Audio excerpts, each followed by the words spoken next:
Hello students, question number 17 from JEE Main 2022, 26 July, shift 1. The question is, let E1, E2, E3 be three mutually exclusive events, यानी कि इन सब में कोई भी common नहीं है ना, मतलब कि कोई इंटरसेक्शन नहीं है बेसिकली इन इवेंट्स का। मतलब कि ऐसा कोई सिचुएशन नहीं हो रहा है जिसमें कि ये तीनों इवेंट्स या कोई दो पेयर में इवेंट्स अगर लें तो उनके बीच में मतलब ऐसा कभी हो रहा हो कि दोनों इवेंट्स साथ में हो रहा हो, ऐसा कभी नहीं होगा क्योंकि ये म्यूचुअली एक्सक्लूसिव इवेंट्स हैं। तीनों का प्रोबेबिलिटी हमें गिवन है in terms of P. If the maximum and minimum values of P are P1 and P2 then आपको P1 प्लस P2 का वैल्यू बताना है। तो बेसिकली यहाँ पर कंडीशंस अप्लाई कर देंगे। अगर इन सब प्रोबेबिलिटीज़ की बात करें तो ऑब्वियस सी बात है, हम जानते हैं कि प्रोबेबिलिटी जो है 0 से 1 के बीच में ही होती है।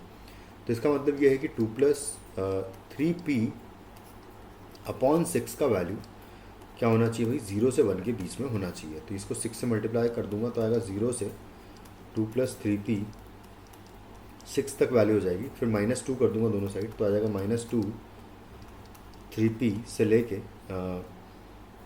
4 हो जाएगा ये, और 3 से डिवाइड कर दूंगा तो आएगा -2/3 से लेके 3 से डिवाइड करेंगे तो आएगा 4/3। तो यहाँ से P का वैल्यू 1 तो मुझे मिल रहा है कि -2/3 से लेके 4/3। नेक्स्ट उसके बाद फिर मैं इसको भी सेम वे में, क्योंकि सारी प्रोबेबिलिटीज़ जो है वो होती है क्या है, 0 से 1 के बीच में होती है, तो ये भी 0 से 1 के बीच में होगा। तो इसको भी मैं 0 से 1 के बीच में करूँगा। 8 से मल्टीप्लाई करेंगे तो आएगा 2 माइनस P इस फ्रॉम दिस, है ना, इस तरीके से आ जाएगा 8 आ जाएगा। उसके बाद मैं माइनस से मल्टीप्लाई कर दूँ इस पूरी इनक्वालिटी को तो साइन रिवर्स हो जाएगा। तो 0 ग्रेटर देन इक्वल टू आ जाएगा P -2 greater than equal to आ जाएगा -8। उसके बाद फिर 2 ऐड कर दूंगा तो आ जाएगा 2 greater than equal to P greater than equal to -6 आ जाएगा। तो बेसिकली यहाँ से P का रेंज आ जाएगा -6 से लेकर 2, है ना। और यहाँ पर भी लिख लूँ अगर तो P बिलोंग्स टू आ जाएगा -2/3 से लेके 4/3। और बेसिकली फाइनली हम क्या करेंगे, इन सारी रेंजेस का इंटरसेक्शन ले लेंगे, ठीक है। तो यहाँ से ये आ जाएगा। उसके बाद फिर 1 - P/2 भी क्या होना चाहिए, 0 से 1 के बीच में होना चाहिए। तो 2 से मल्टीप्लाई करेंगे तो आएगा 0 1 - P एंड से लेके 2 तक आएगा। फिर मैं माइनस से मल्टीप्लाई करूँगा तो sign of inequality will reverse, कुछ इस तरीके से हो जाएगा ये, और P -1 हो जाएगा बीच में। फिर +1 कर दूंगा रेंज में तो आएगा 1, और इधर आएगा P और इधर आएगा इसमें भी +1 करेंगे तो यहाँ आ जाएगा 3। तो बेसिकली यहाँ से मुझे P का वैल्यू 1 से लेके 3 के बीच में मिल रहा है। बस अब लास्ट एक और बचा है कि क्योंकि ये सारे इवेंट्स जो हैं वो म्यूचुअली एक्सक्लूसिव इवेंट्स है तो इनमें कोई कॉमन एलिमेंट नहीं आ रहा, तो इन सबका समेशन भी 0 से 1 के बीच में होना चाहिए।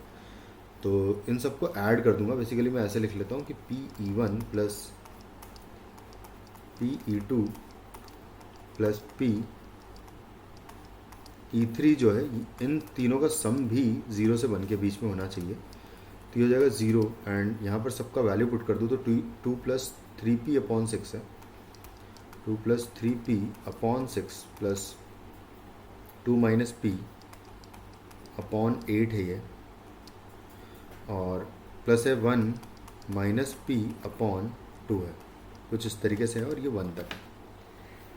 अब बस यहाँ पर मैं क्या करता हूँ कि इस पूरी इक्वेशन को हम मल्टीप्लाई कर देंगे, 48 से मल्टीप्लाई कर लेते हैं बेसिकली, या फिर एक काम करते हैं इनको चलो ठीक है, हम एलसीएम ले लेंगे अगर बेसिकली। तो एलसीएम जो है आएगा इन तीनों का 24 आ जाएगा। तो यहाँ पर मैं 24 लिख देता हूँ, और इनको मल्टीप्लाई कर लेते हैं सूटेबल नंबर से। तो यहाँ पर मुझे 4 से ऊपर मल्टीप्लाई करना पड़ेगा, तो कर लेते हैं। तो 4 से मल्टीप्लाई करूँगा अगर मैं तो 4 × 2 8 हो जाएगा ये, एंड 4 से इसको मल्टीप्लाई करेंगे तो आएगा ये 12P प्लस, यहाँ 3 से मल्टीप्लाई करूँगा तो 3 × 2 6 माइनस 3P आएगा।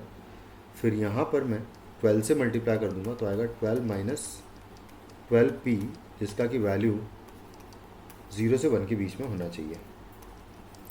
24 से इस पूरी इक्वेशन को मल्टीप्लाई कर दूँगा तो 0 से लेके, और ये 12P से तो 12P कैंसिल आउट हो जाएगा, 8 और 6 14 हो जाएगा, 14 और 12 अगर ऐड करूँगा तो 26 हो जाएगा ये।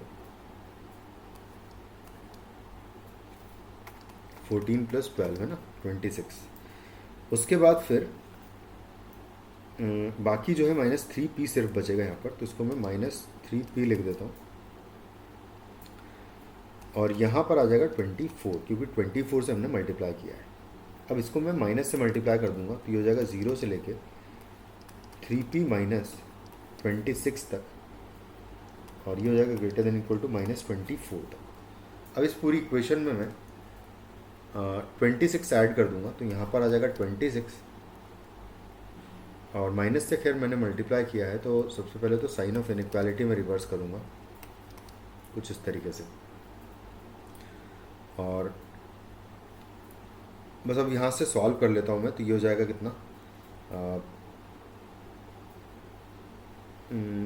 इसको मैं 26 ऐड कर दूंगा तो यहाँ आ जाएगा 26, यहाँ पर आ जाएगा 3p, और यहाँ पर आ जाएगा 26 ऐड करने पर इसमें तो 26 एंड माइनस हो जाएगा 24 हो जाएगा। तो बेसिकली यहाँ से मुझे मिलेगा 2 सिर्फ बचेगा, तो बेसिकली यहाँ पर आ जाएगा 2, तो 3 से डिवाइड कर दूंगा तो 26/3, और ये आ जाएगा p, और यहाँ पर आ जाएगा 2/3। तो 26/3 तो काफ़ी ज़्यादा आ रहा है, तो बेसिकली यहाँ पर मैं इसको इस तरीके से लिख सकता हूँ कि p बिलोंग्स टू आ जाएगा 2/3 से लेके 26/3 तक आ जाएगा। बस अब इन सब रेंजेस का मुझे यूनियन लेना है, तो मैं 1 बाय 1 एक एक के साथ में इंटरसेक्शन लेना है, क्योंकि ये तीनों चीज़ें एक साथ होनी चाहिए। तो इन दोनों का अगर इंटरसेक्शन लिया जाए तो ये कह रहा है -6 से लेकर 2, ये कह रहा है 1 से लेकर 3, तो जो कॉमन वैल्यूज़ आ रही है 1 से लेकर 2 आ रही है ना। तो यहाँ से इन दोनों का इंटरसेक्शन लेने पर p बिलोंग्स टू 1 से 2 मुझे मिलेगा। फिर मैं 1 से 2 का इंटरसेक्शन ले लूँगा इसके साथ, तो 4/3 जो है वो कम होता है, छोटा क्वांटिटी है। तो मैं इन दोनों का जब मैं इंटरसेक्शन लूँगा तो बेसिकली मुझे मिलेगा क्या, मैं यहाँ लिख देता हूँ। तो यहाँ से आ जाएगा p बिलोंग्स टू, नेगेटिव तो नहीं लेना है मुझे, और 1 से बड़ा ही आएगा कुछ ना कुछ, तो आएगा 1 से लेके 4/3 तक आ जाएगा बेसिकली।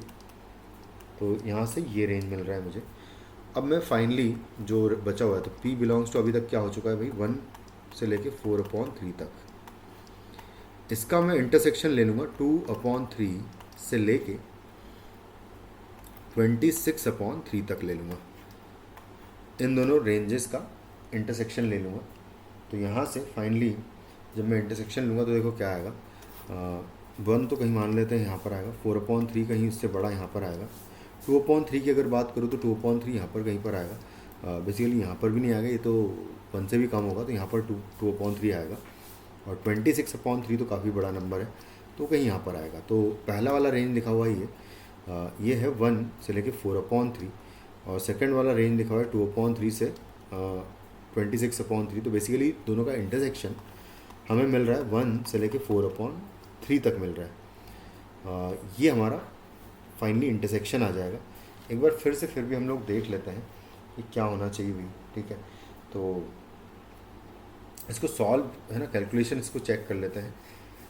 तो 2/3 से लेकर 26/3 ये वाला ठीक है, करेक्ट है, कोई दिक्कत नहीं है। फर्स्ट रेंजेस, इन कुछ रेंजेस में यहाँ पर अगर देखें तो -2/3 से लेके 4/3 करेक्ट है, ये भी ठीक है, चलो कोई नहीं। इसको मैं है ना फिर से एक बार देख ही लेते हैं अच्छे से ना। चलो लास्ट वाला केस एक बार देख लेते हैं कि यहाँ पर कुछ मिस्टेक तो नहीं हुई ना। इसको मैंने 2 से मल्टीप्लाई किया था, तो 1 - p जो है 0 से 2 हो जाएगा, करेक्ट है। फिर p -1 का वैल्यू 0 से लेके -2 तक होगा, सॉरी, क्योंकि मैंने -2 से माइनस से मल्टीप्लाई किया था, तो यहाँ -2 आएगा, और यहाँ पर आएगा p -1 का वैल्यू 0 से अगर -2 है तो 1 ऐड करूँगा अगर, तो यहाँ से मुझे रेंज मिलेगा, p का रेंज हो जाएगा यहाँ से -1 से 1 होगा, बेसिकली ये आएगा। अब मैं इंटरसेक्शन ले लेता हूँ फिर से, है ना, तो ज़्यादा बेटर होगा। मैं इसको फिर से हटा देता हूँ क्योंकि ये नहीं आएगा, है ना। तो देखो अब मैं सबका इंटरसेक्शन लेना है मुझे, तो सबसे पहले तो इन दोनों रेंजेस का इंटरसेक्शन ही ले लेते हैं यार, है ना। तो इनका अगर इंटरसेक्शन लिया जाएगा तो छोटा नंबर ऑब्वियसली -2/3 है, और इन दोनों बेसिकली ये पूरी रेंज जो है ना इसके अंदर आ रही है। तो यहाँ से इन दोनों का जब इंटरसेक्शन लोगे तो आपको मिलेगा पहली रेंज एज इट इज़ मिल जाएगी आपको -2/3 से लेके 4/3। फिर इन दोनों का इंटरसेक्शन लोगे अगर आप, तो इन दोनों के इंटरसेक्शन में -2/3 बड़ा नंबर है, तो -2/3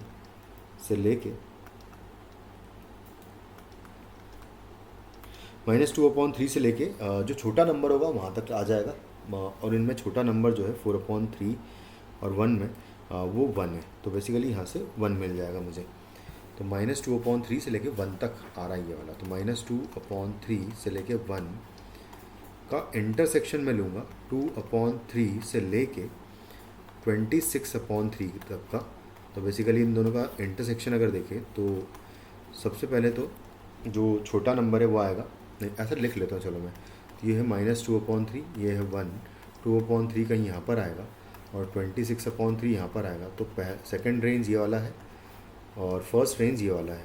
तो जो कॉमन वैल्यूज़ आ रही है पी की वो आ रही है 2/3 से लेके 1 आ रही है, और ये हो जाएगा आपका P1 और P2 हो जाएगा आपका ये। तो यहाँ से अगर देखें तो P1 इक्वल टू आ जाएगा 2/3, क्योंकि मिनिमम वैल्यू जो है P1 है, मैक्सिमम वैल्यू जो है P2 है, और इन दोनों का सम मुझे निकालना है। तो P1 प्लस P2 का वैल्यू हो जाएगा 2/3 प्लस 1, तो यहाँ से आ जाएगा value 5/3, and this will be the final answer of the question which is in option B. Thank you.